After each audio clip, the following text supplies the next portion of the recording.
સ્પીડથી વાહન ચલાવનારાઓ સામે શહેર પોલીસ અને ટ્રાફિક શાખાએ લાલાખ કરી એકોટા બ્રિજ પાસે ઓવર સ્પીડ માપી વાહન ચાલકોના ફોટા પાડી સ્થળ પર જ દંડનીય કાર્યવાહી હાથ ધરવામાં આવશે. વડોદરા શહેરમાં અકસ્માતો પર નિયંત્રણ માટે ઓવર સ્પીડથી વાહન ચલાવનારા સામે કાર્યવાહી કરવામાં આવશે. વડોદરામાં લાઇટ મોટર વ્હીકલથી નીચેના વાહનો માટે 40 કિલોમીટરની સ્પીડ મર્યાદા અને ભારે વાહનો માટે 30 કિલોમીટરની સ્પીડ મર્યાદા નક્કી કરવામાં આવી છે.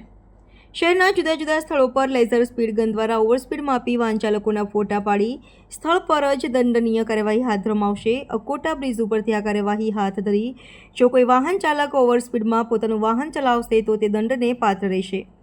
આગામી દિવસોમાં શહેરમાં આ કામગીરીને પગલે અકસ્માતોની સંખ્યામાં ચોક્કસ ઘટાડો થશે.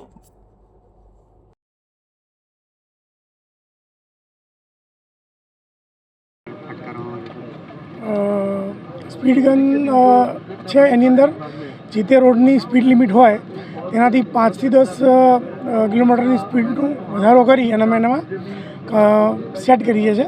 એટલે એનાથી વધુ સ્પીડ પર કોઈ પણ આવે તો એનો ઈ-મેમો જાતે ફોટો પાડીને જનરેટ થઈ જતો હોય છે. એની કાર્યવાહી ચાલુ છે. કેટલા ઈ-મેમો આપવામાં આવે છે? લગભગ રોજના 200 જેટલા ઈ-મેમો થઈ જતા હોય છે. Subscribe now and press the bell icon. Never miss an update.